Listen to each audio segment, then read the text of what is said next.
misalnya seperti Pak Hadi Pranoto ini kemudian mengklarifikasi kan bahwa gelar profesornya itu adalah gelar panggilan kesayangan gitu. Kenapa hanya klaim yang dari Pak Hadi Pranoto ini yang diperkarakan hukum? Nah, ini yang menurut saya mungkin juga dikhawatirkan oleh banyak orang yang mengambil langkah hukum itu ya.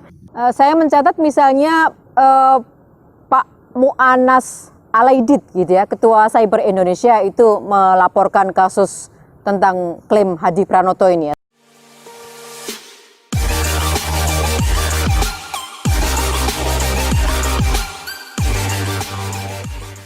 Halo, jumpa lagi dengan saya, Ana Marsyana. Saya punya 4 playlist. Jalan-jalan bersama dengan Ana Marsyana, belajar bersama dengan Ana Marsyana, cerdas bersama dengan Ana Marsyana, dan seri tokoh-tokoh perempuan dan sejarah. Jadi, jangan lupa tonton terus, like, share, dan subscribe.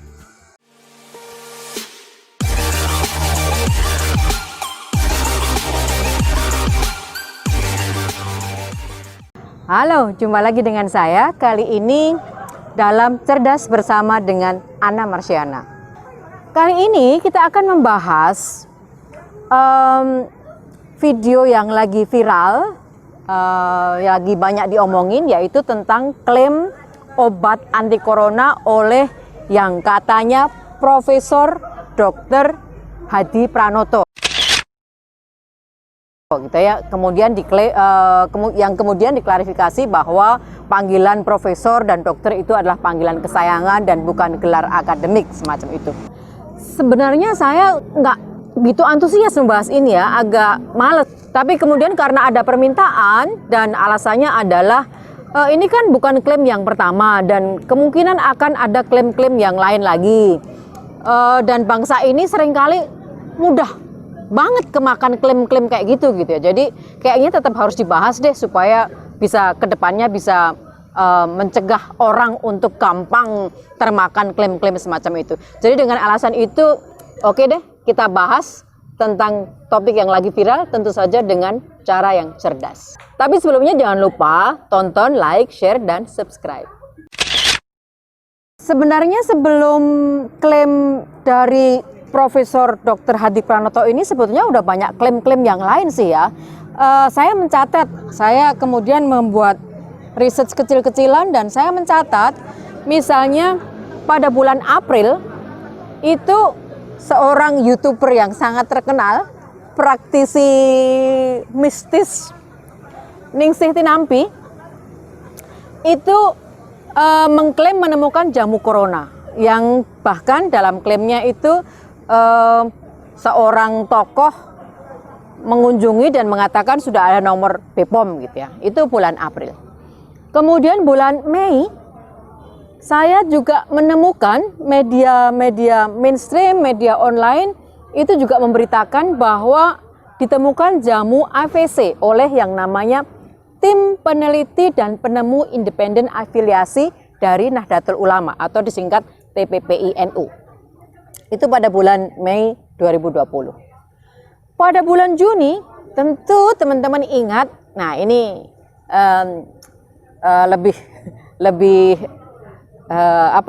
lebih keren kali ya, lebih heboh. Teman-teman ingat pada bulan Juni, Deptan mengklaim menemukan kalung anti corona gitu. Dan menurut klaim awal Deptan, katanya sudah melalui uji klinis, yaitu kalung yang kandungan utamanya adalah eukaliptus atau minyak kayu putih yang sudah teruji, walaupun kemudian diklarifikasi bahwa ternyata uji klinisnya bukan virus corona yang ini, tapi virus influenza dan virus corona tipe yang lain, virus SARS tipe yang lain. Jadi kemudian diklarifikasi. Baru kemudian bulan Juli, nah yang heboh ini adalah klaim jamu anti corona dari si Hadi Pranoto itu. Tapi sebetulnya klaim-klaim semacam itu bukan hanya di Indonesia. Di luar negeri juga ada klaim-klaim tentang ditemukannya jamu anti corona. Misalnya saja kalau di Indonesia ada kalung eukaliptus, kalung anti corona yang sudah teruji efektif untuk influenza misalnya oleh Depten. Di Jepang itu sebelumnya sudah ada kalung semacam itu, yaitu yang disebut kalung virus shutout. Bedanya kalau kalung Deptan di Indonesia itu dari kandungan utamanya adalah eukaliptus, sementara kalau kalung temuan Jepang itu kandungan utamanya adalah Klorin. bahan kimia. Yang kedua yang saya catat juga di luar negeri itu ada jamu yang disebut jamu COVID Organics. Kali ini dari Madagaskar. Bahkan menurut klaimnya itu sudah diekspor ke beberapa negara Afrika. Yang sempat saya temukan itu katanya pernah diekspor ke Tanzania. Jamu ini dibuat dari tanaman Artemisia, sebuah tanaman yang sudah dikenal di Madagaskar berkhasiat untuk pengobatan malaria. Nah, ini tadi beberapa klaim-klaim jamu anti corona yang sudah duluan ada sebelum klaim si Bapak Hadi Pranoto itu kemudian viral dalam videonya bersama dengan Anji gitu ya. Pertanyaannya, mengapa klaim dari Bapak Hadi Pranoto itu klaim menjadi viral gitu? Nah, menurut saya ada 3 faktor yang membuat klaim Pak Hadi Pranoto ini menjadi viral, dan menurut saya kalau kita tidak sikapi dengan cerdas, klaim-klaim semacam itu atas 3 faktor ini kalau nggak kita sikapi akan gampang viral lagi di kemudian hari. Karenanya penting sekali. 3 faktor ini yang pertama adalah fakta bahwa si bapak ini mengklaim dirinya atau minimal dalam podcast yang disiarkan oleh channelnya Anji itu, bapak ini disebut dengan sebutan Prof. Dan nampaknya sempat dituliskan di teksnya itu memang adalah seorang profesor yang ahli di bidang tertentu begitu ya. Nah, faktor gelar profesor dan dokter ini yang seolah-olah langsung berarti klaimnya itu valid gitu ya. Ini sepertinya yang bahkan seorang Anji yang saya anggap cerdas itu juga agak teledor gitu untuk ngecek gitu, langsung kagum gitu. Faktor kedua menurut saya adalah karena ini diwawancarai oleh seorang artis di podcastnya atau di channelnya seorang artis. Nah, faktor ketiga ini yang tergantung saya dan Anda, yaitu kita bangsa Indonesia, masyarakat Indonesia ini nampaknya masyarakat yang gampang banget silap oleh satu gelar. Kalau sudah punya gelar profesor, doktor begitu, otomatis kita bilang pasti dia orang hebat. Kemudian silap oleh gemilaunya artis gitu. Nah, ketika 2 faktor ini bertemu, yang satu diwawancarai katanya bergelar profesor, yang satu yang mewawancarai artis dan di channel artis tersebut, maka kemudian masyarakat langsung wah ini benar gitu, langsung viral betul. Nah, ini yang menurut saya mungkin juga dikhawatirkan oleh banyak orang yang mengambil langkah hukum itu ya.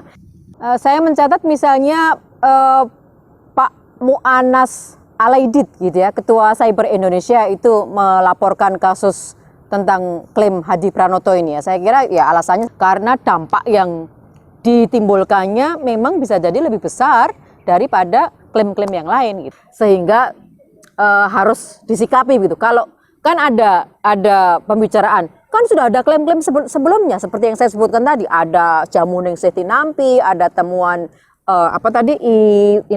ini saya harus baca karena takut salah.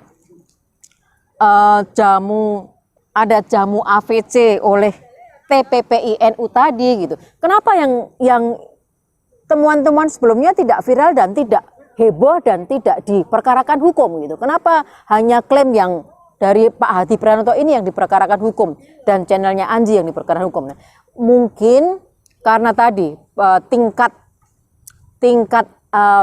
dampaknya bagi masyarakat akan lebih besar ketika orang yang punya gelar dan di channel artis. Jadi saya kira itu yang penting. Karenanya penting bagi masyarakat untuk tidak terlalu cepat silap dengan gelar-gelar.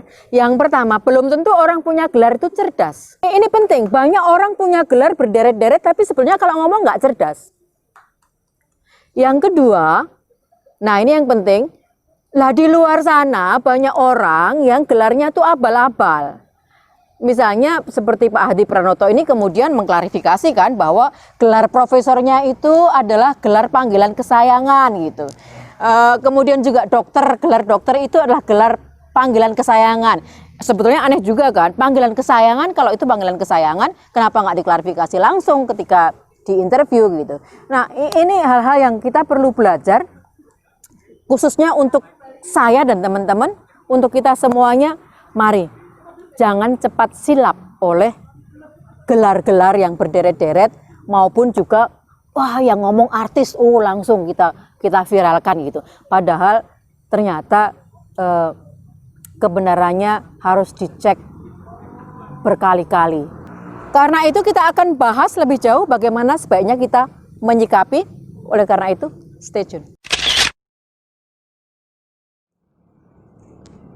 Yang kedua, tentang bagaimana kita harus menyikapi selain harus tidak cepat silap dengan gelar dan posisi artis tadi, maka nampaknya penting bagi kita masyarakat untuk tidak cepat silap dengan klaim sudah terdaftar di BPOM, di BPOM ini.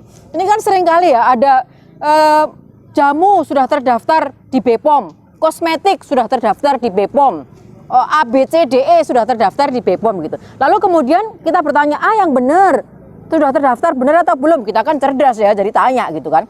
Terus karena kita cerdas, kita bertanya, kita disodorin dengan kode dan nomor yang menunjukkan bahwa produk itu terdaftar di BPOM gitu ya.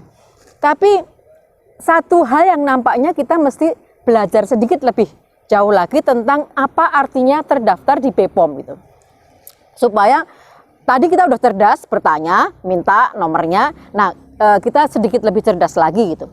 Saya juga awalnya tidak paham soal terdaftar di BPOM itu seperti apa, dan dulu mungkin saya juga seperti teman-teman, ada kok nomornya, saya cek, oh iya ada, percaya aja gitu. Padahal ternyata, nah sekarang saya mendidik diri saya sendiri. Saya membuat diri saya sendiri lebih pintar dengan cara saya gali sebetulnya apa sih maksudnya ketika dikatakan terdaftar di BPOM gitu. Nah ini temuan saya catat. Ada beberapa langkah yang bisa kita lakukan untuk memastikan bahwa sebuah produk, misalnya dalam hal ini jamu anti corona itu betul-betul terdaftar di BPOM atau tidak, kode daftarnya itu, nomor daftarnya itu benar atau tidak, dan seterusnya. Yang pertama, saya membuat diri saya sendiri sedikit lebih pintar dengan cara mencari gimana sih cara paling gampang mengecek bahwa produk itu terdaftar di BPOM atau tidak. Ternyata ada cara yang paling gampang, yaitu teman-teman cek di situs yang namanya cek BPOM. Ini nyambung gitu. Kita klik itu, cek BPOM, kemudian kita input nama merek, nama produk, lalu kode registrasi yang ada di kolom yang sudah tersedia. Jadi kalau teman-teman klik BPOM, kalau teman-teman klik cek BPOM, kemudian teman-teman masukkan nama mereknya, kemudian nama produknya, kemudian nomor registrasinya, maka akan keluar kalau itu betul terdaftar di BPOM, maka akan keluar bahwa produk itu benar terdaftar. Tapi kalau tidak, ya berarti nggak akan muncul. Artinya klaim terdaftar di BPOM tadi nggak benar gitu. Itu yang kedua. Nah, kalau teman-teman sudah lakukan langkah itu, maka akan muncul tadi produk dengan nama-nama yang berkaitan, mungkin lebih dari satu produk. Saya menemukan artikel yang sangat komplit diterbitkan oleh Tirto. Teman-teman nanti bisa cek, judulnya Cara Mudah Cek Produk BPOM Secara Online. Teman-teman cari ya. Jadi kita nanti produk apapun yang mengklaim sudah terdaftar di BPOM akan sangat mudah Kita cek di sana. Yang kedua masih terkait dengan klaim terdaftar di BPOM tadi. Kayaknya kita juga harus paham dengan sistem coding, sistem registrasi, sistem penomoran dan kode-kode nomor yang ada di BPOM gitu. Nah, lagi-lagi saya memintarkan diri sendiri gitu ya, mengedukasi diri, mendidik diri sendiri dengan mencari informasi. Nah, saya menemukan, ini saya rangkumkan kode-kode yang berbeda-beda yang merujuk kepada produk yang berbeda. Misalnya, kalau teman-teman menemukan kode MD dan kode ML, maka itu adalah kode untuk produk makanan. Jadi MD, ML untuk produk makanan. Lalu kalau untuk produk jamu, obat-obatan tradisional itu kodenya ada beberapa. Ada TR, ada HT, ada FF. Nah, 3 kode ini juga menunjukkan tipe uji klinis apa yang sudah dilakukan, karenanya menunjukkan juga kelas dari status dari si obat tradisional tadi.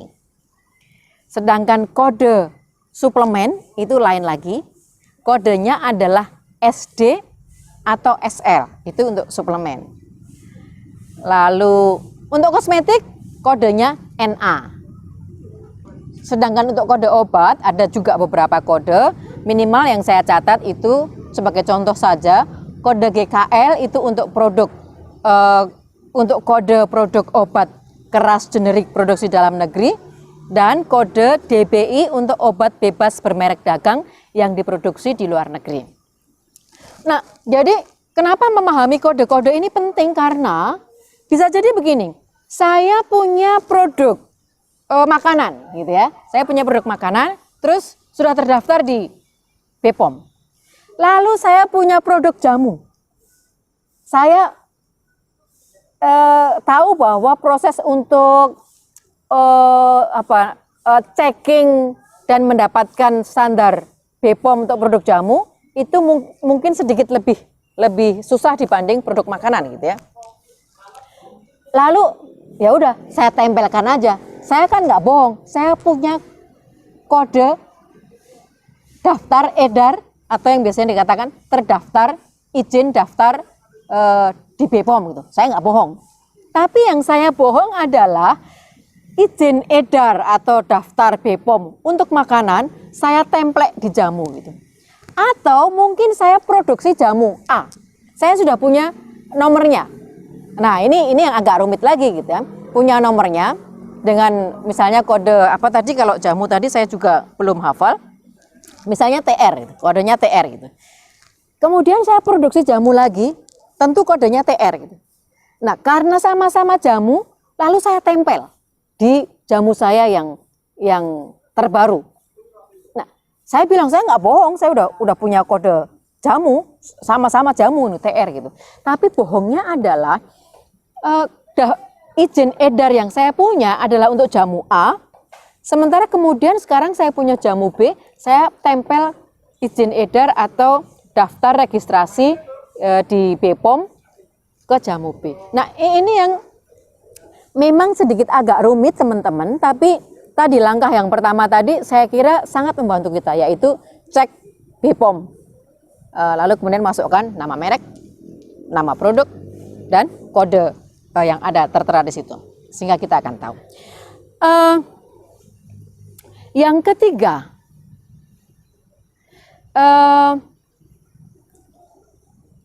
bagaimana menanggapinya? Saya kira saya harus mengingatkan lagi bahwa Corona ini virus, teman-teman. Kalau virus itu artinya sebetulnya apa yang harus saya katakan? Di edisi pertama saya sudah mengatakan bahwa virus sama karakter semua virus itu bukan sesuatu yang hidup. Kalau dia bukan sesuatu yang hidup, dia nggak bisa dibunuh. Itu yang kita harus paham dulu. Virus itu bukan makhluk hidup, jadi tidak ada istilah dibunuh atau dimatikan.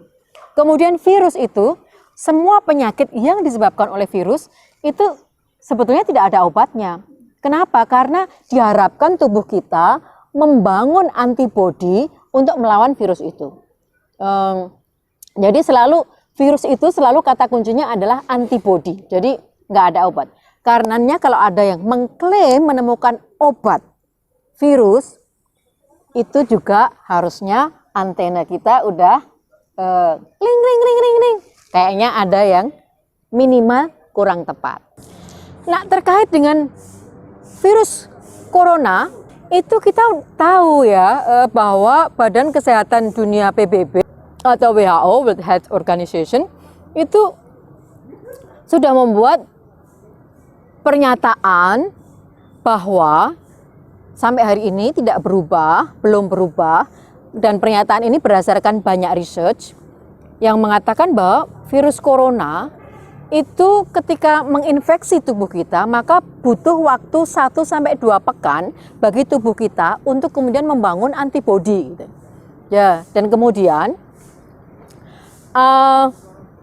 beberapa waktu yang lalu sempat ditemukan bahwa antibodi dari orang yang sudah sembuh dari dari corona, dari infeksi corona itu bisa ditransfusikan ke orang lain untuk kemudian membantu orang itu membangun antibodinya gitu ya. Jadi semacam vaksin tapi dari antibodi dari sel darah orang yang sudah sembuh dari corona. Tapi riset dari beberapa ilmuwan yang juga kemudian sudah dilaporkan kepada Badan Kesehatan Dunia PBB, antara lain, saya sebutkan antara lain karena bukan satu-satunya, itu adalah ilmuwan dari Cina yang terdiri dari para ahli bernama Wu F, Wang E, Liu M, dan beberapa yang lain. Itu sudah dipublikasikan dalam jurnal Medgrif. Ini adalah jurnal dari riset-riset tentang mikrobiologi, tentang kesehatan begitu. Judulnya adalah Neutralizing Antibody Responses to SARS-CoV-2 in a COVID-19 Recovered Patient Cohort and the Implications, yang dijadikan rujukan oleh WHO. Di mana temuannya adalah ternyata ada orang responden atau partisipan riset ini yang ditemukan memiliki antibodi penetral yang sangat rendah dalam darahnya. Nah, kalau orang seperti itu, menurut riset, bukan menurut saya, itu agak susah kalau kemudian setelah dia sembuh dari infeksi virus gitu, kemudian antibodinya bisa dipakai untuk membangunkan antibodi orang lain gitu. Itu menurut riset. Nah, kemudian secara khusus terkait, saya akan kembali sedikit lagi bahas secara khusus tentang kasus Bapak Hadi Pranoto ini. Supaya kita juga menjadi lebih cerdas lah ya gitu ketika nanti kalau kita mendengar klaim-klaim semacam itu. Yang pertama, sebenarnya ketika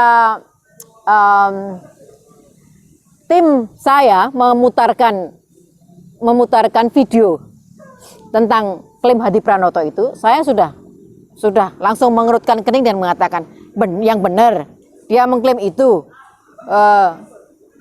Saya mengatakan itu karena beberapa klaimnya itu sebetulnya kalau kita punya pengetahuan dasar tentang reaksi kimia, titik didih, titik lebur, titik beku, itu kita langsung merasa something wrong deh gitu ya. Apa sih something wrong? Ada yang salah deh gitu. Misalnya, saya kutip di sini. Hadi Pranoto dalam video tersebut menyebutkan bahwa virus SARS-CoV-2 baru bisa mati dengan suhu 350 derajat Celcius. Yang, ini kutipan ya, yang merupakan suhu di mana baja pun mencair. Karena kalau mau membunuh COVID-19 kita butuh kepanasan di atas 350 derajat. 350 derajat? Ya, di atas 350 derajat itu virus COVID-19 baru mati. Baja meleleh dong? Ya, seperti itu kondisinya. Sekuat itu? Ya, seperti itu. Lebihi kekuatan baja. Kalau kita bakar, baja meleleh, tapi kalau COVID-19 itu masih ketawa. Masih ketawa. Nah, khusus tentang ini saya punya 3 catatan dasar. Yang pertama, klaim bahwa baja lebur di suhu 350 derajat. Bener nggak sih? Kalian yang ada di sini, tahu nggak berapa titik lebur baja? Nggak tahu. Nah, itu masalahnya. Baja itu titik leburnya pada kisaran 1400 sampai 1450 derajat Celcius. Ini ya dia ngeklaim profesor loh. Profesor, masa sih profesor bilang titik lebur baja 350? Something wrong. Terus yang kedua bagi saya juga something wrong ya. Virus mati pada pada suhu 350. Sementara sejak begitu corona merebak, kita udah banyak riset gitu yang menunjukkan bahwa corona itu rusak pada suhu di bawah 100. Dengan catatan ada kombinasi, saya catat pada suhu 56 derajat Celcius. Tapi dengan catatan ada kombinasi kelembapan udara di atas 60 atau 70% gitu. Sehingga kita sering diingatkan kalau kita lebih banyak ada di ruangan AC itu suhunya 24 sampai 25, anggap saja 22 sampai 25. Kemudian kelembapan AC itu biasanya bisa masuk kategori udara kering 40 sampai 50% kelembapannya. Maka banyak kita dinasihati sering-seringlah buka jendela supaya sirkulasi udara masuk, kelembapan menjadi lebih tinggi dari 50%. Kemudian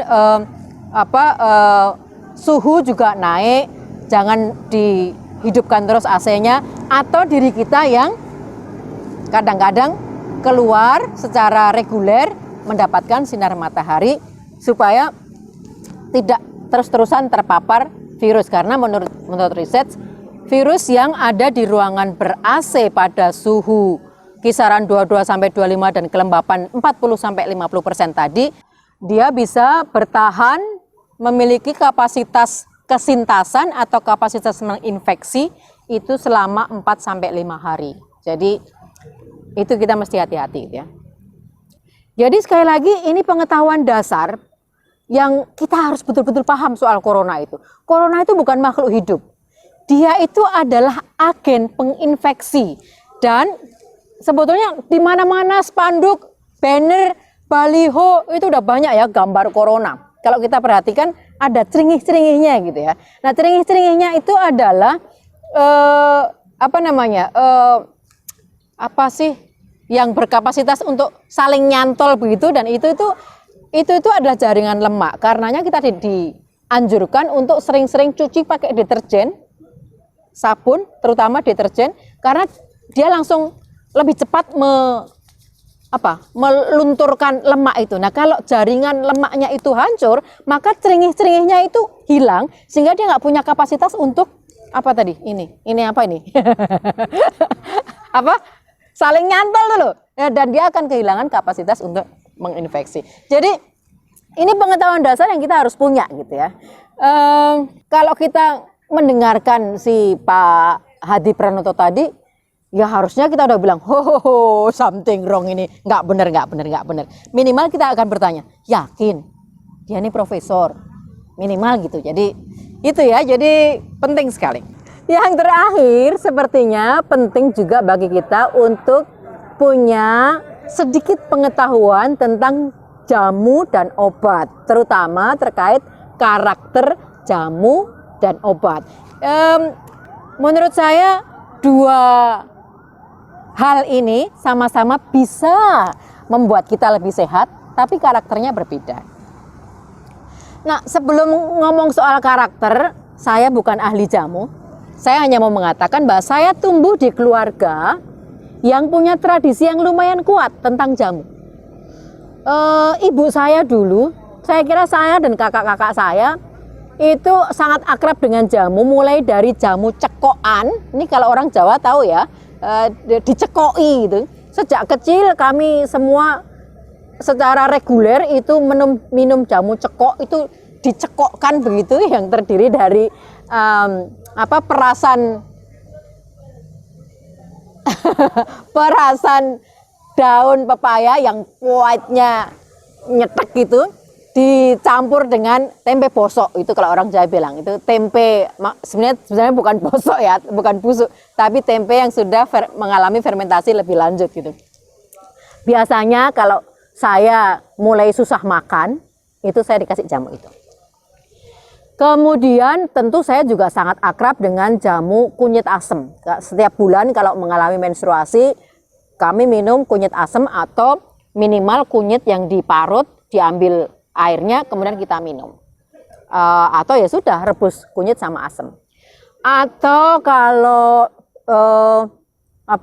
suaranya serak, mengalami radang tenggorokan, maka saya ngunyah kencur.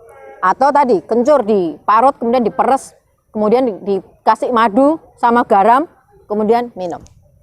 Oh, kalau saya sebut lebih banyak lagi. Tapi yang saya mau bilang, saya tumbuh di keluarga yang akrab dengan tradisi jamu.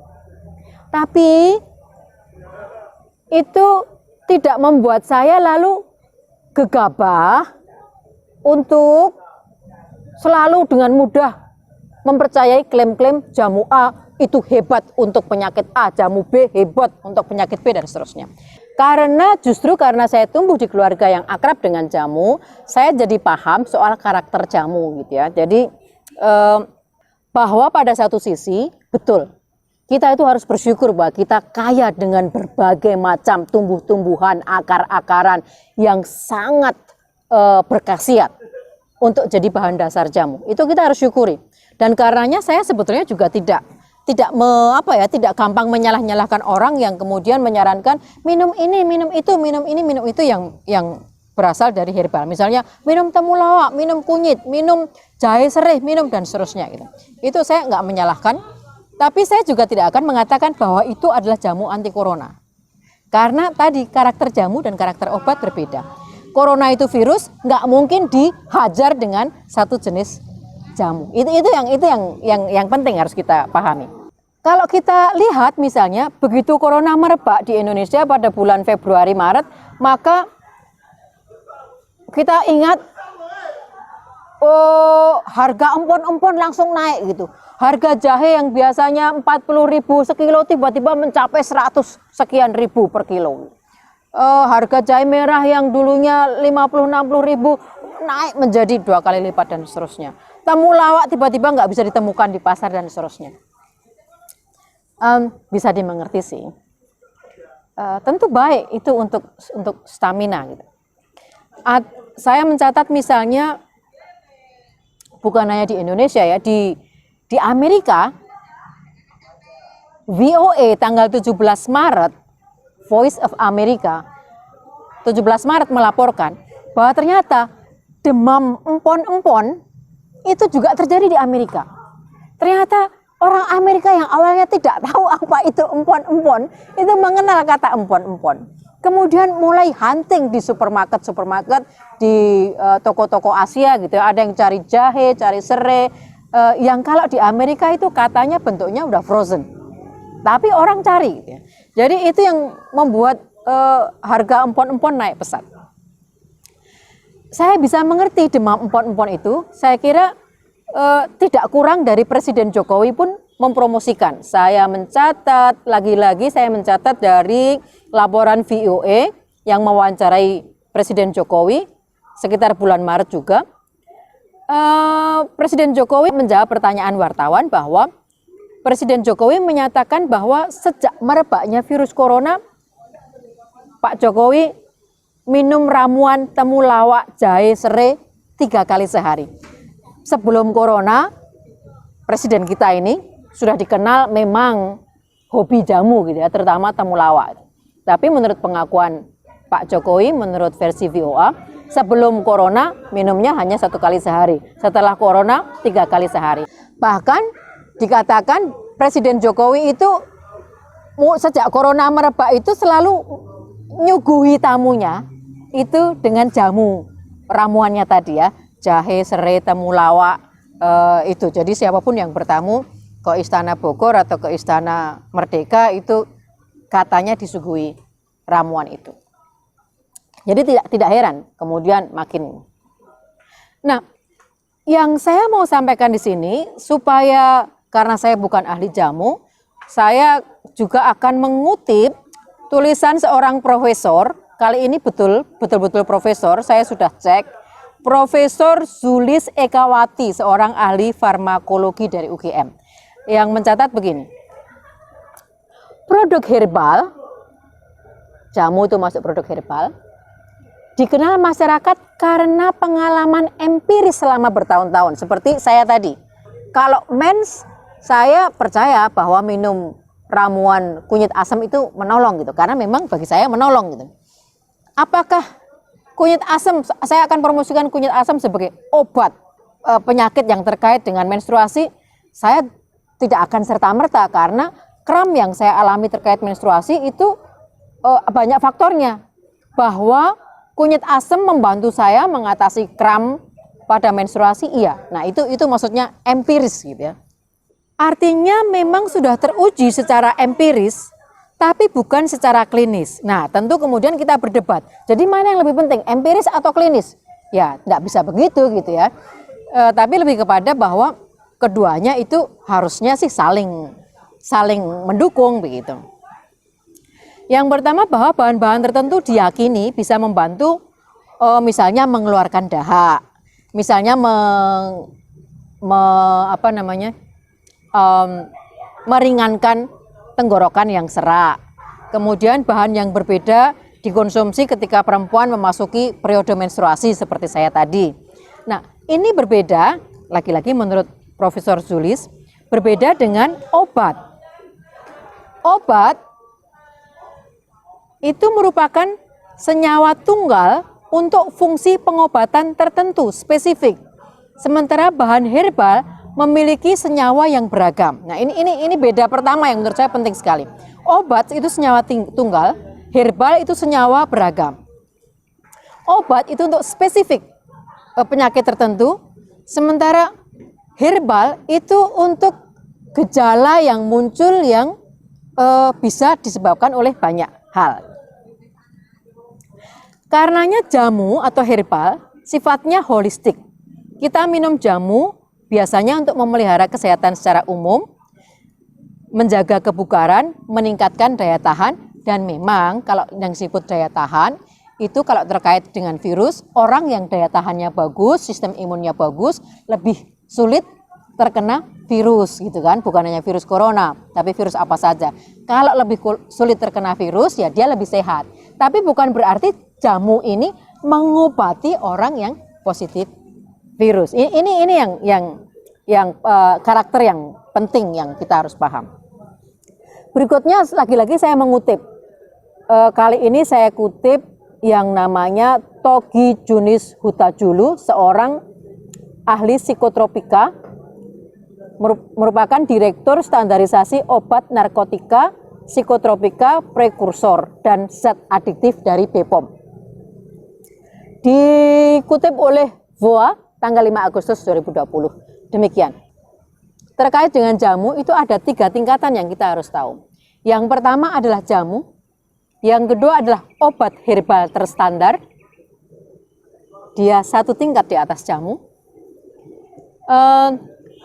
di mana pembedanya adalah produk herbal ini sudah lolos melewati uji praklinis, yaitu uji pada binatang.